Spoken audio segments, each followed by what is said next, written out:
Before we dive in, drop a quick hi in the comments. It may seem small, but trust me, it really helps YouTube share this story with more sci-fi fans like us. I'd love to see who's watching. It was a Thursday. The bingo tournament was at 7. Mrs. Smith was planning to win. She had a system. None of them heard the first ship enter atmosphere. They felt it. The air changed. A pressure differential that made the lavender flatten in a direction the wind wasn't blowing. The twin sunlight shifted, not from the sun's moving, but from something passing between them and the ground. A shadow that had no business being there. Cray looked up from his cards. His oxygen concentrator clicked. His hand moved. Not to the table. Not to his drink. To the inside pocket of his cardigan, where his fingers found a device the size of a cigarette case. It had no manufacturer's mark. It had no serial number. It had been built by a division of Terran Strategic Operations that produced exactly 14 of them, and Cray had kept his because nobody alive had the authority to ask for it back. "That's not weather," Terrence said. His hand was on his left armrest, on the recessed panel. Rollins had stopped smiling. His eyes were on the sky, and the charm had drained out of his face like water from a cracked glass. What was left underneath was the thing that Terran External Affairs had actually hired him for, a flat, rapid calculation of threat vectors and response options that happened behind eyes that most people thought were just good-looking.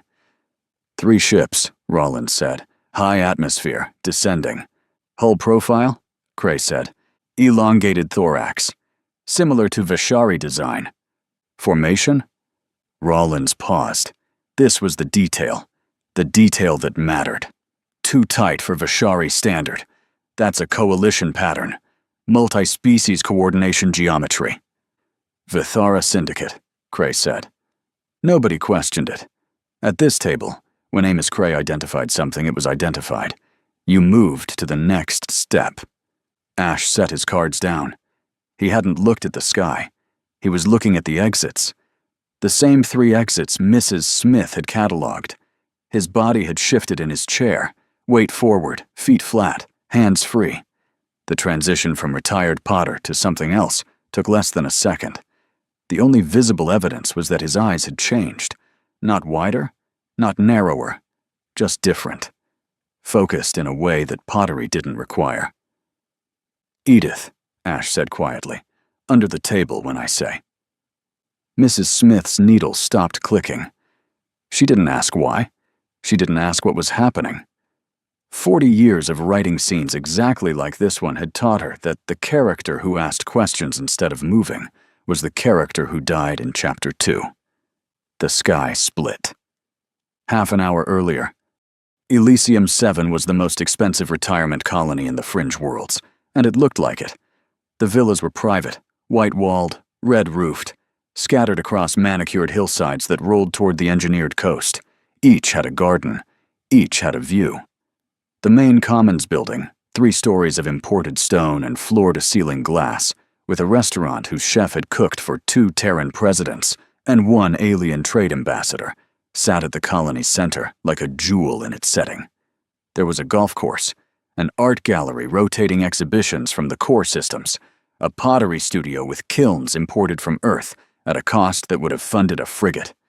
The twin suns of the Alcyone binary hung low over the western sea, 1 amber, 1 white, turning in their slow, opposing dance, the way they had for 4 billion years before humans arrived and built infinity pools to watch them. Their light was layered, gold over silver, shifting as the suns moved against each other, and it painted Elysium 7 in colors no single-star world could reproduce. The Terraforming Commission had chosen the planet for that light. Lavender had been engineered to bloom in it, the coastline sculpted to reflect it. Every villa, every garden path, every hand-laid stone on the promenade, positioned by architects who understood that when you build a place for people to spend the last years of lives that cost the galaxy dearly, the light matters. 412 people lived on Elysium 7. The median age was 79. They had come from everywhere: military, intelligence, government. the private sector's more shadowed corridors, and they had come here because they could afford to, and because the galaxy owed them a place to rest, even if it would have preferred to forget why. On the western veranda of Villa 14, overlooking the lavender fields and the Twin Sun Sea, 5 men sat around a card table and argued about cheating. "Kosmik," said Deckard Rawlins, laying down a spread of crystalline cards that flickered with embedded holopips, 3 void aces and a gravity queen. The cards caught the twin sunlight and threw tiny rainbows across the table. "That's 4 hands straight."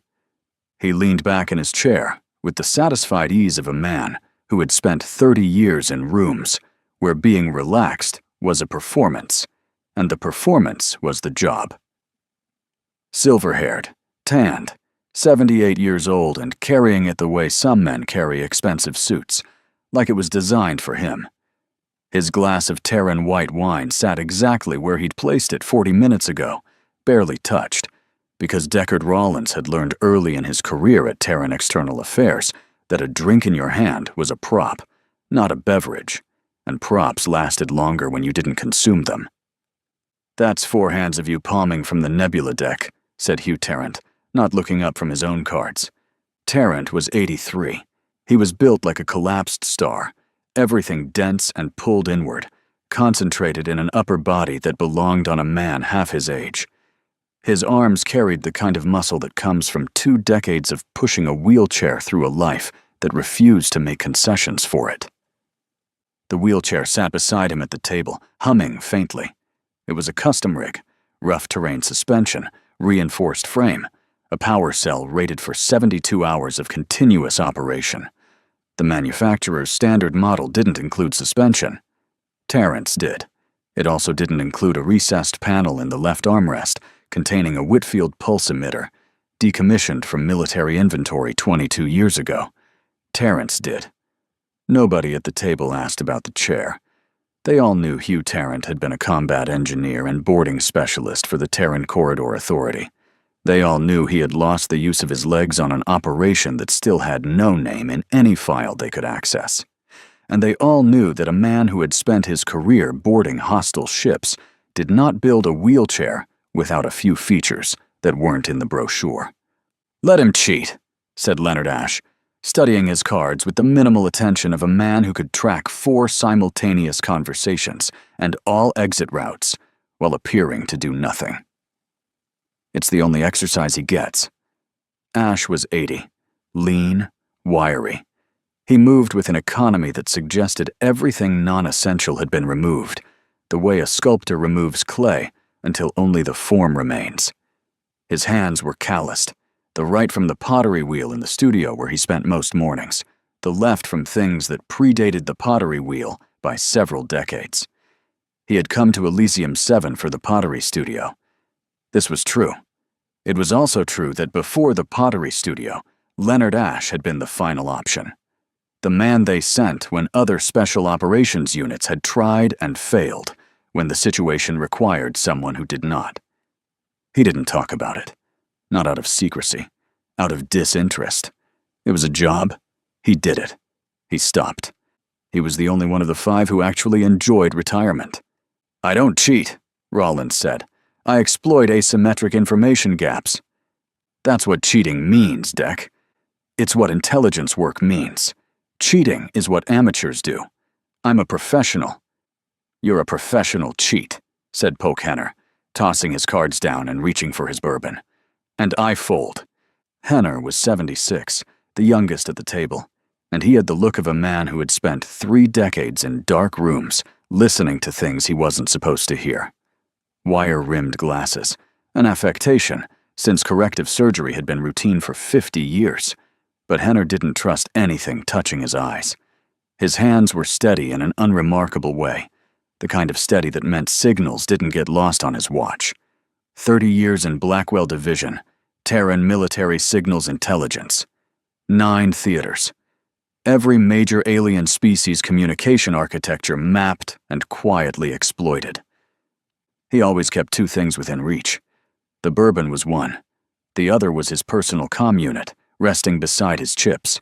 A battered civilian model, Terran surplus, rebuilt over the years with the patient precision of a watchmaker. He used it to call his daughter on Arcturus Station every Sunday. It was rated for 40 light minutes.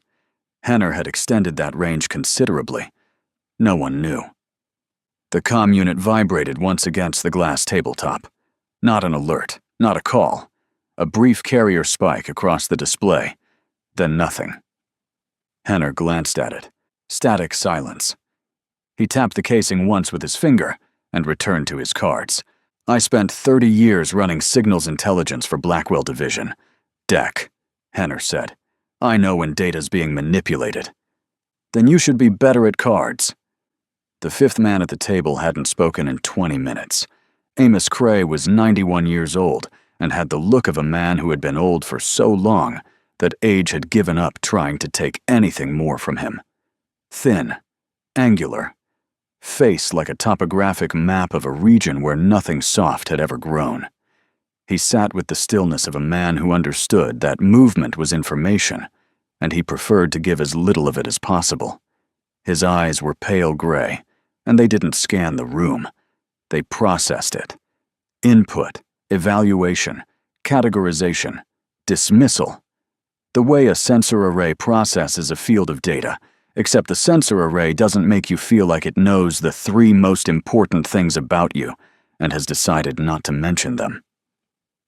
He had been the director of Terran Strategic Operations, a branch that doesn't appear in any public organizational chart, the one that runs the operations governments deny, historians never find, and the people involved are encouraged to forget. Cray had run it for 19 years, and he had run it from the field because Amos Cray had never trusted anyone else's eyes.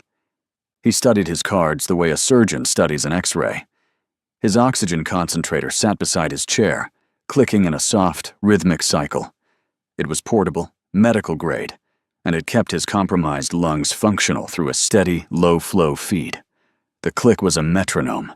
The people who knew Cray well had learned to read his state by the rhythm of that click. When it was steady, he was thinking. When it was steady, and he was looking at you, you should have started talking 30 seconds ago. His oxygen concentrator clicked. Steady. He laid down his cards. 2 void aces and a singularity jack. Not enough to beat Rollins. You're palming, he said. Rollins grinned. Amos, I would never... 3rd card from the top. You switched it during Henner's fold. Your left hand was below the table for 1.2 seconds. Cray picked up his drink. I'm not upset. I'm noting the technique is slower than it used to be. Rollins' grin faded exactly 1 degree. You've been watching my hands for 4 rounds? I watch everything. It's a character flaw. Beside the table, slightly apart in the good twin sun light, Mrs. Edith Smith worked her knitting needles with the quiet precision of a metronome.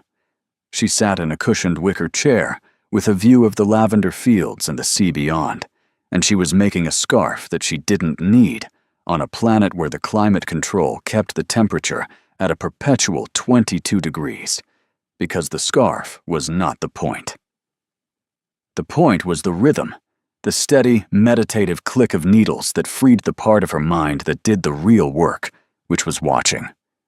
She was 79, silver-haired, thin-wristed, and she had the posture of a woman who had spent 40 years sitting at a desk, writing novels about people who murdered each other in interesting ways.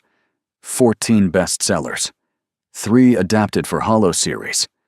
The Whitfield murders alone had sold 11 billion copies and been translated into 6 alien trade languages, which Mrs. Smith found amusing because the Kalani edition had apparently mistranslated garrote as decorative scarf, and none of the Kalani readers had noticed the difference.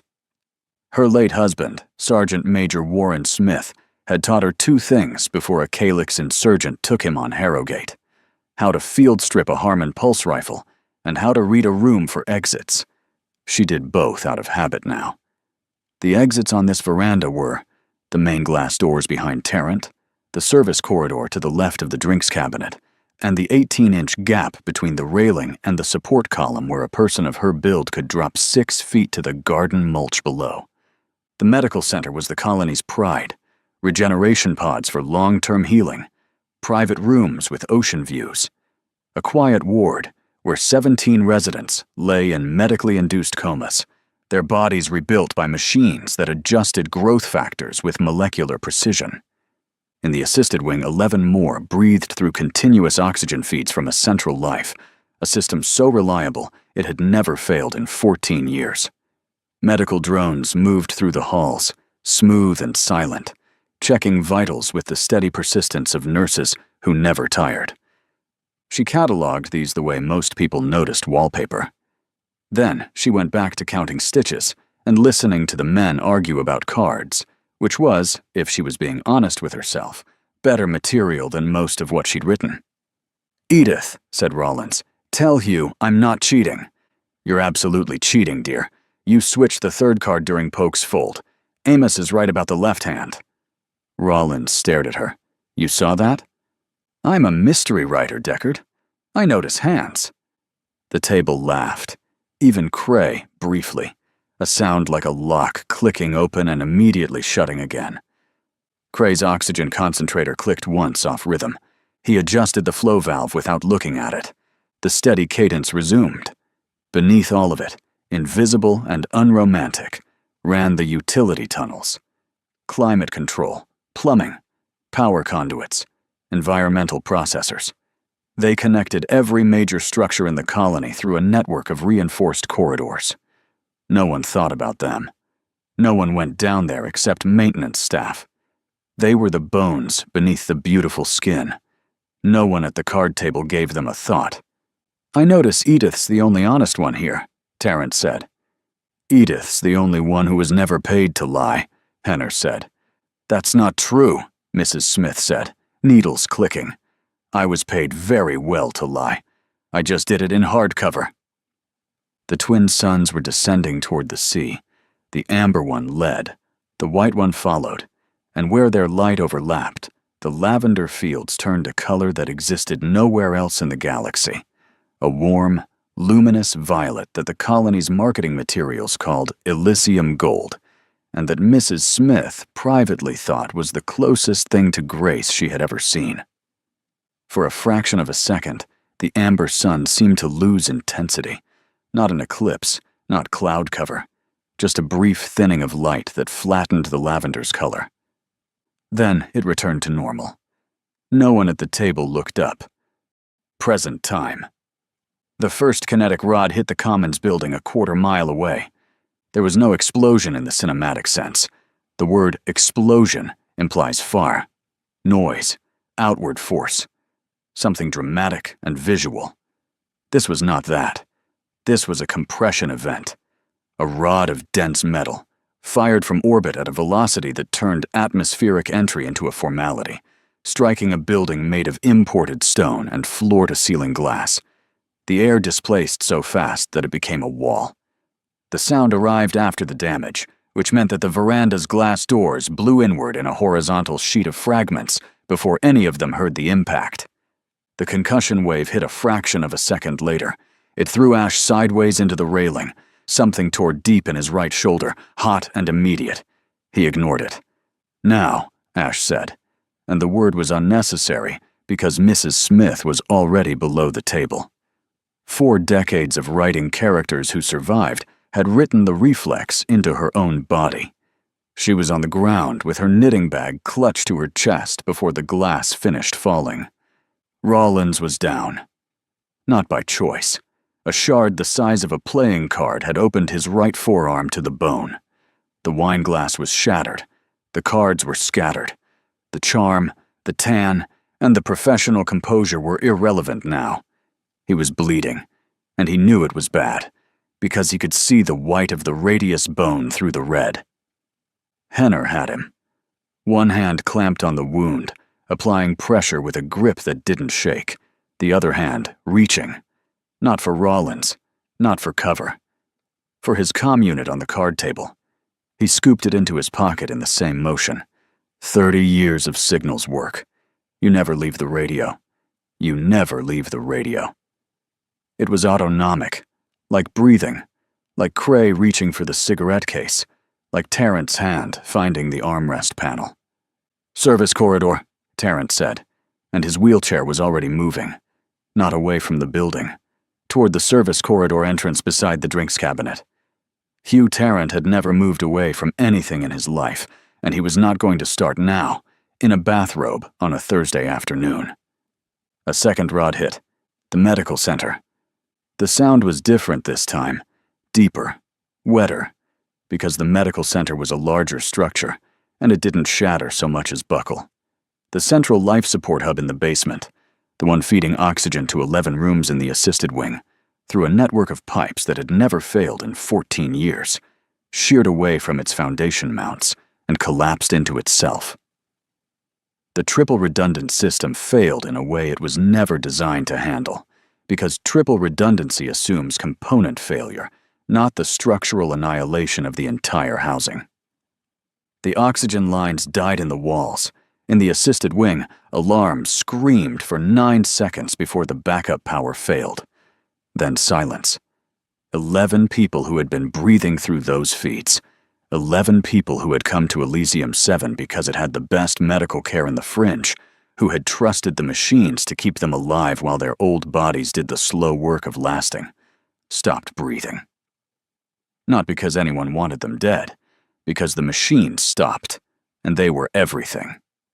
The quiet ward took the compression wave directly. 17 regeneration pods, sealed worlds keeping fragile bodies alive, lost power in the shock. Backup batteries engaged. 45 minutes. 3 pods shattered outright. 6 more ruptured when the ceiling collapsed. The remaining 8 held, sealed, silent, their occupants unable to move, unable to wake, while the battery clocks began counting down in a building no one could enter. People were dead already. More would follow when the batteries failed. A third rod hit the communications relay tower. A fourth hit the shuttle pad. The relay tower, the colony's only means of signaling beyond the atmosphere, folded like a spent match. The shuttle pad cratered, taking with it the 3 civilian transports that could have carried people off-world. No communication, no evacuation. That was the design. They intended no survivors. The only question was why. Elysium 7 was a retirement colony. There was nothing here worth a war. Cray moved. His oxygen line trailed behind him as he walked to the ruined railing and looked at the sky. The 3 ships were pulling back to orbital distance. The bombardment was over. "Vithara Syndicate," he said. "Edith," he asked, "how bad is it?" Mrs. Smith was pressing her knitting bag against Rollins' forearm as a compress, both hands on the wound. Her voice was steady in the way that a person's voice is steady when the alternative is a sound that won't help anyone. "We need access to the medical center. The bone is exposed. The bleeding needs to be contained." She paused. "Amos, that hub is gone." "I know. The pod batteries will last 45 minutes. If we can get a team to the building is structurally collapsed, Edith. No one's getting in. The sublevels went down with the hub. There's no access from below." The pause again. Longer this time. "Then they're gone," she said. "Yes." Edith didn't look up from Rollins' arm. "Ice," she said. "And sugar." Henner stared at her. "I made a detective survive a knife wound with it once," she said calmly. "Move." Tarrant was already at the drinks cabinet. Ice from the bucket went into a linen napkin. He grabbed the sugar caddy and crossed back in 2 strides. Edith pressed a clean napkin hard against the wound, ignoring the exposed bone. Rollins sucked air through his teeth, but didn't pull away. "Higher," she said. "Keep it elevated." She layered sugar over the compression and bound it tight with torn linen. The ice went above the wound, pressed hard against the forearm. "It'll slow it. We just need it slowed." "First aid kit. They're in every hallway." Tarrant pivoted toward the service corridor and tore open the nearest recessed wall panel. Empty. The blast had stripped it clean. He swore under his breath and rolled farther down the corridor. The second panel resisted before giving way. Inside, emergency trauma provisions. He brought it back and dropped to one knee. "Hold him steady." The compression wrap came off. Sterile wash flushed out the sugar and debris. Coagulant spray sealed the bleeding properly, foaming as it bonded to tissue. Rollins' jaw tightened, but he stayed upright. A rigid brace snapped into place along the forearm, locking it straight. Edith pressed a dermal bandage over the wound. The surface tightened as the microfilament mesh activated, sealing against contamination. Analgesic and broad-spectrum antibiotic diffused into the tissue. Rollins let the tension leave his face. "Temporary," Terrence said. "You're not healed." Rollins flexed his fingers once. "I don't need healed." As Edith worked on Rollins' wound, Cray pressed his cigarette case device. Beneath the veranda, under the ornamental foundations of a villa built for quiet retirement, a signal pulsed through hardline cable older than the colony, installed during construction by a contractor who had been paid very well to keep the secret. It registered in the colony systems as a civil defense alert. It was not. It was a recall code. Across the colony, in burning buildings and shattered gardens, and one surprisingly intact pottery studio, old hands stopped what they were doing. Some had not heard that signal in decades. Some had hoped they never would again. All of them recognized it. They moved. Tarrant came back through the service corridor. His wheelchair rolled through broken glass without slowing. "Tunnel access in this sector is intact. Sub-level 2 is holding. 9 can move under their own power in this wing. 3 more if we carry them." "Get them below," Cray said. "Ground teams will follow the bombardment," Henner said. He'd torn his shirt into strips for Rollins' arm, binding the forearm tight and fashioning a sling that held it horizontal against his chest. The comm unit rested against his belt, weight familiar, specific as his pulse. "Standard coalition doctrine, kinetic suppression, then ground sweep." "I know," Cray said. Henner held his gaze. "If they sweep, they'll sweep hard." "Then we're not here when they do," Cray replied. "Amos." Henner looked at him. "We're in bathrobes." Ash said nothing. He was already moving toward the service corridor, already in the mode that preceded the one where Leonard Ash did the things he did not talk about at dinner. His torn rotator cuff, wrenched in the blast concussion, burned with every step. But Ash's body had learned long ago that pain was information, not instruction. Rollins was on his feet as well. Pale, steady, thinking.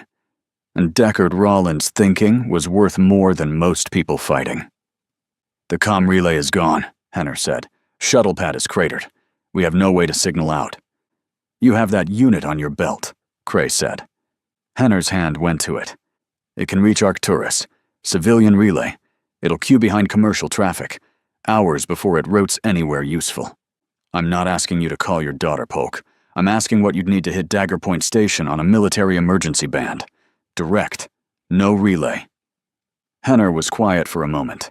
"I'd need a power amplifier about 800 times stronger than this unit, and access to military band frequencies it can't generate. What has that?" Henner met his eyes. "A Vithara Syndicate military comm module, integrated into a soldier's helmet. Then we'll get you one."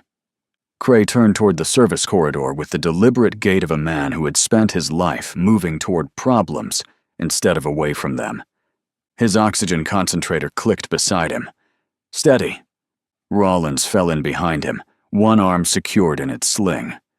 Ash was already ahead. Terrence's wheelchair hummed through the doorway. Henner followed, one hand resting on the comm unit at his belt. Mrs. Smith gathered her knitting bag. The yarn was soaked with Rollins's blood. She left the yarn. She kept the bag. Inside, beneath the number 4 needles and the unfinished scarf, were 3 things her husband had told her never to go without: a compact signal mirror, a ceramic blade, and a personal EMP charge the size of a thimble. She had never used any of them. She followed the men into the corridor. Behind them, the twin suns touched the sea. The tunnels smelled like chlorine and warm copper. The chlorine came from the water treatment system. Elysium 7's environmental processors ran a closed-loop purification cycle through pipes lining every corridor ceiling, and the bombardment had cracked 3 of them.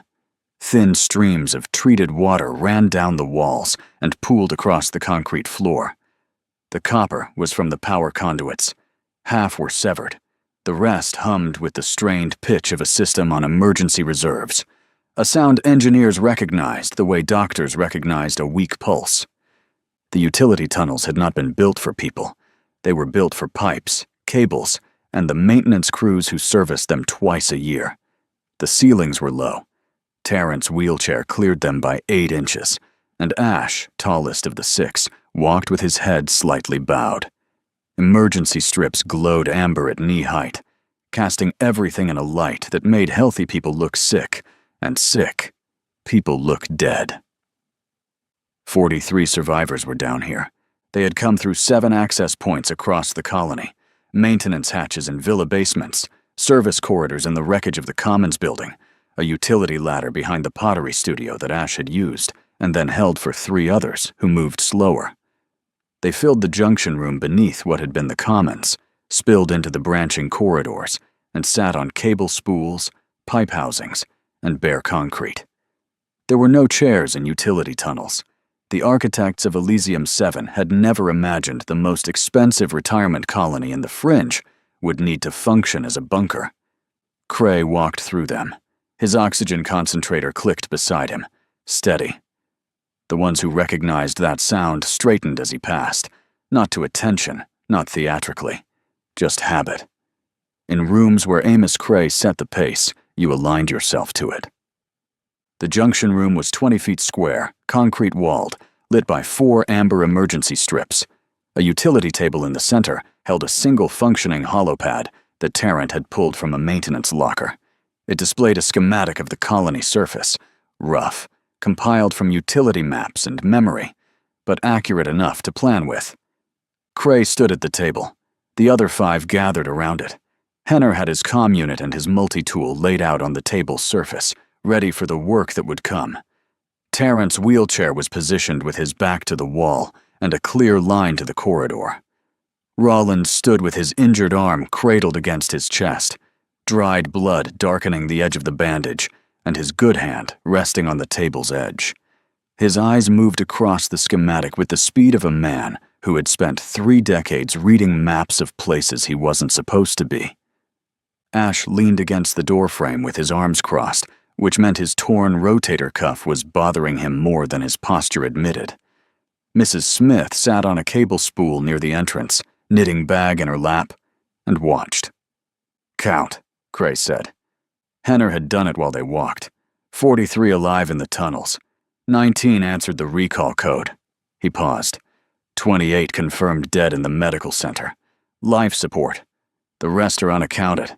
Could be dead on the surface, could be trapped in structures we can't reach. Of the 19, how many are operational? Define operational. Can move. Can follow an instruction. Can hold something in their hands. Henner looked at the corridor where the recalled operatives had gathered. Old faces. Old bodies. Some of them sitting against the walls, because standing was an expenditure they were managing carefully. Some of them looking at the junction room doorway, with the expression of people who had heard a recall code they never expected to hear again, and were now calculating, privately, whether they were still capable of being what that code asked them to be. 15 solid, Henner said. 4 more if we don't ask them to move fast. 15 plus the 6 of us. 21 total, against sweep teams that will arrive within the hour. Cray looked at the schematic.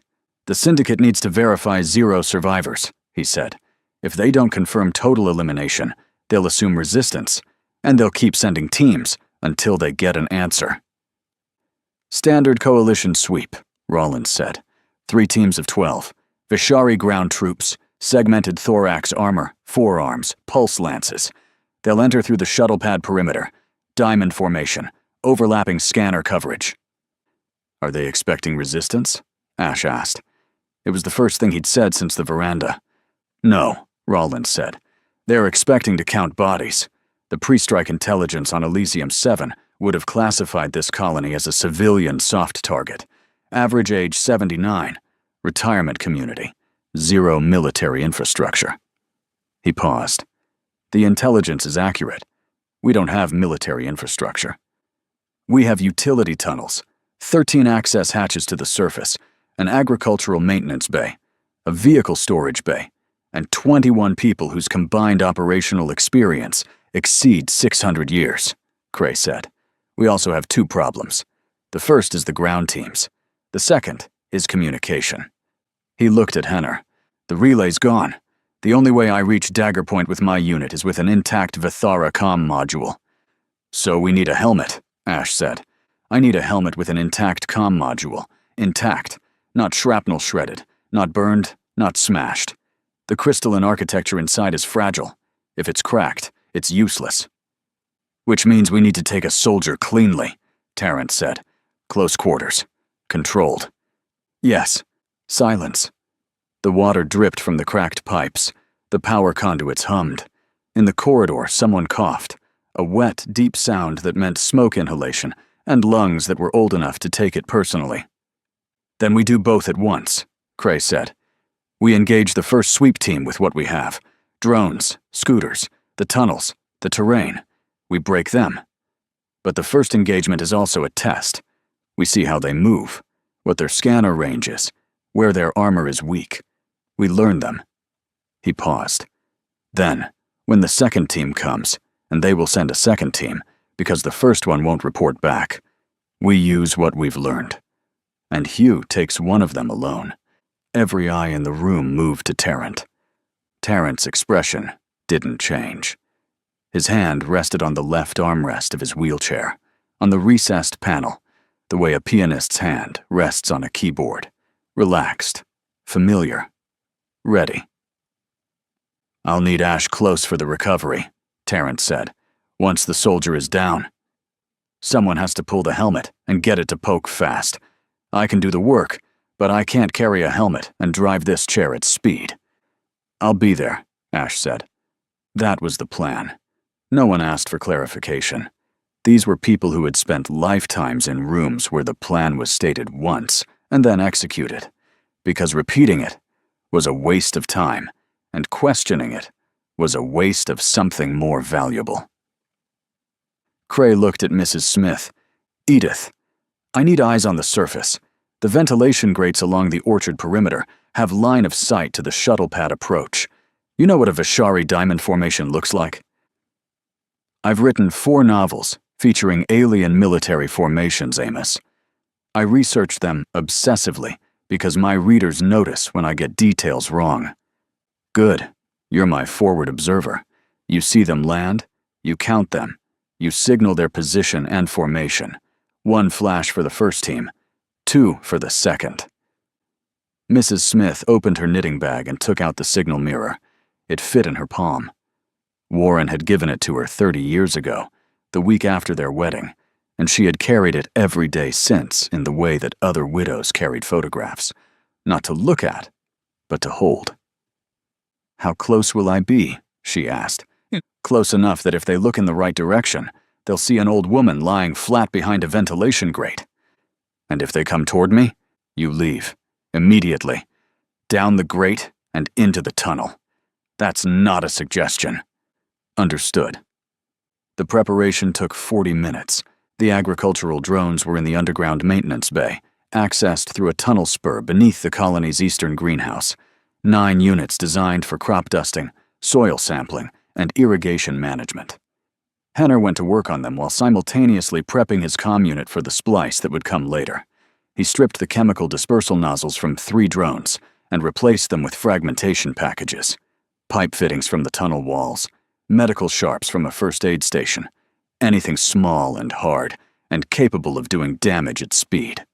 The remaining 6 he reprogrammed to autonomous patrol patterns, low altitude, thermal tracking, 90 kilometers per hour at head height. They won't kill anyone in real armor, Henner said, tightening the last connection. But they'll destroy sensor arrays, blind visors, and herd targets into positions where our people on the ground can finish the job. Tarrant took the vehicle bay. 16 civilian mobility scooters. Battery-powered. Near silent. Top speed of 12 miles per hour with factory limiters. Tarrant removed every limiter. He welded scrap plating from maintenance panels onto the front 4. Crude, heavy, effective. On 2 others, he mounted medical diagnostic lasers that he'd pulled from the damaged medical drones, and slave together through their imaging processors, bypassing the safety governors. 6 watts became 38, not a military weapon, but 38 watts of focused light at close range would cut through sensor housings, visor material, and the flexible joint armor between Vishari thorax segments. He worked with his hands and his tools, and the focused, mechanical calm of a man who had spent a career building things that opened doors that other people needed opened. His wheelchair sat beside the workbench, and he transferred between chair and bench and scooters without asking for help, because Hugh Tarrant did not ask for help with things his hands could do. Rollins, one-armed and thinking, studied the surface schematic with Cray and identified the kill zones. The orchard sector, half-burned, skeletal trees, soft ash ground, poor footing for heavy armored troops. The irrigation grid beneath it, fed by a main that could be collapsed to flood the lower quadrant. The tunnel access points that opened into the orchard at 6 locations, allowing mobility scooters to surface, strike, and withdraw before a response could form. The orchard is a trap if we set it right, Rollins said. They'll enter through the east edge, because it's the most direct route from the shuttle pad. The trees give them the illusion of cover, but the trees also block their scanner fields, segmented sight lines, dead angles. If the drones hit them from above, while the scooters hit them from below, they'll break formation and scatter into exactly the areas where we have tunnel access. And the second team? Cray asked. The second team will be cautious. They'll find the first team's bodies. They'll know something happened. They'll widen their formation and increase scanner coverage. Rollins traced a line on the schematic with his good hand. That's when the orchard stops being the kill zone and the irrigation grid becomes it. Flood the lower quadrant, and any Vishari in that sector is knee-deep in water. On their body type, that's thorax joint deep. They can't run. They can't kneel for cover. They're standing targets. And that's where I'll be, Tarrant said, rolling back from the vehicle bay with a pulse lance-sized gap in his wheelchair's cargo rack, waiting. At 1847 Colony local time, the first Vithara dropship broke atmosphere. Mrs. Smith heard it before she saw it, a low, resonant hum that didn't match any atmospheric frequency Elysium-7 produced. She was lying flat on her stomach behind a ventilation grate at the orchard's southern edge, binoculars salvaged from a villa's nature-watching kit pressed to her eyes, the signal mirror in her left hand. The grate was 18 inches wide and gave her a sight line across the burned orchard to the shuttle pad, 300 meters northeast. The dropship landed heavy on the cratered pad. The ramp dropped. 12 soldiers. She counted them the way she counted everything, carefully, completely, without rushing. Tall, segmented thorax armor that caught the last of the twin sunlight in a way that made them look like insects carved from dark metal. 4 arms each, 2 carrying pulse lances, 2 free for equipment and manipulation. They formed a diamond and moved into the burned orchard at a walking pace, scanners sweeping. Mrs. Smith angled the mirror down the ventilation shaft, one flash. The light traveled 30 feet down the grate and hit the tunnel wall where Henner waited. Henner relayed one word to Cray in the junction room. Cray said, "Orchard." The first sweep team had been told to expect debris and corpses. Their briefing, compiled from syndicate intelligence that classified Elysium-7 as a civilian retirement community with 0 military capability, described the residents as geriatric, immobile, and non-combatant. The soldiers moved accordingly, thorough but relaxed. Scanners set to wide sweep rather than combat resolution. Weapons at carry. Not ready. They were 70 meters into the orchard when the sky above the tree line filled with agricultural drones. 6 units. Crop dusting speed. 90 kilometers per hour at head height, which is faster than a thought and slower than a bullet, but occupying the exact band of velocity where armored soldiers have to choose between ducking and shooting, and the half-second it takes to make that choice is the half-second that decides everything. The 3 fragmentation drones hit first, pipe fittings and medical sharps at 90 kilometers per hour against sensor arrays and visor housings. The effect was not lethal. It was disabling. 4 soldiers lost their optical feeds. Visors cracked, shattered or punctured by debris moving faster than their helmet systems could track. 2 more lost their scanner packs entirely, the delicate equipment ripped from their armor mounts by shrapnel that had been, 6 hours ago, part of a water pipe in a tunnel beneath a pottery studio. The diamond formation broke. Not in panic. These were trained soldiers. They broke into dispersal, which was doctrine, which was correct, and which scattered them into the burned trees exactly where the tunnel access points were. Manhole covers opened. The mobility scooters came out silent and fast. The Vishari had no tactical framework for what happened next. No entry in their combat manuals addressed the use of modified civilian mobility scooters as close-quarters assault platforms. The scooters were small, silent, and moving at 14 miles per hour across soft ash ground. Not fast by any military standard, but fast enough when the targets were blinded, scattered, and focused on a threat above them, while the real threat came from below.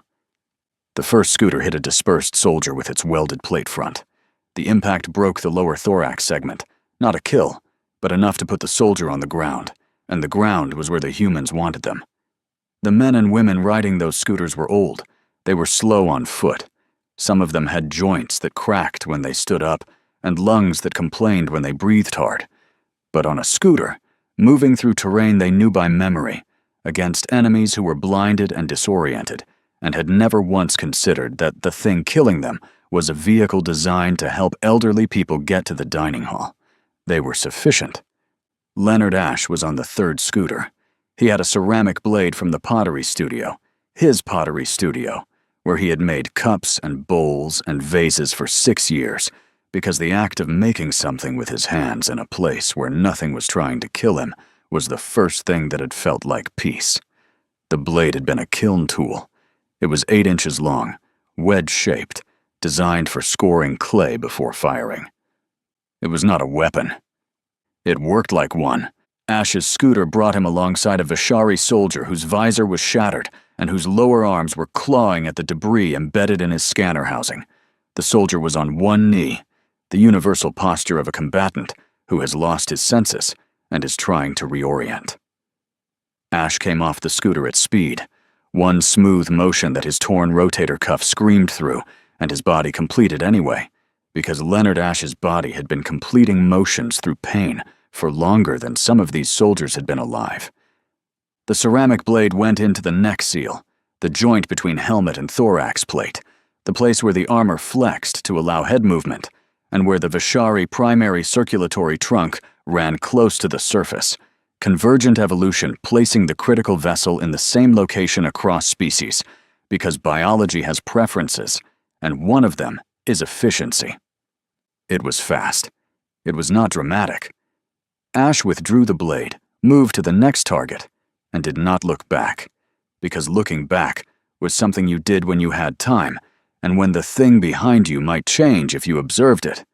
Neither was the case. 11 minutes.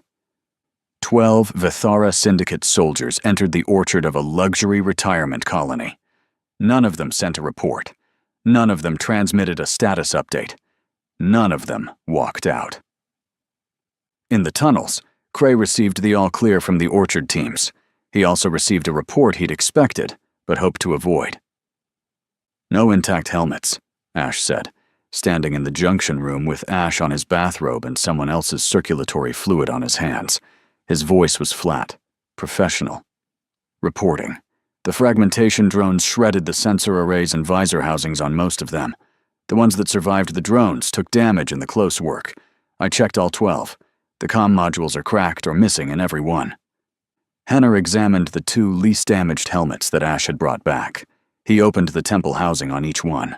Inside, where the crystalline comm wafer should have been, he found fracture lines running through the lattice structure, hairline cracks that, in a less delicate technology, would have been negligible. In Vishari crystalline architecture, they were terminal. "These are useless," Henner said. "The crystal can't hold a coherent signal with this kind of damage." "You'll get one," Cray said. He looked at his people. "Prepare for the second team." Hey there, space human. I'm really curious about your thoughts on this video. Drop a quick comment and let me know what's on your mind. Or just say hi if you prefer. Either way, I'd love to hear from you. Also, remember to check the pinned comment. Trust me, it's worth a look. Oh, and one last thing. I've chosen another video for you to watch.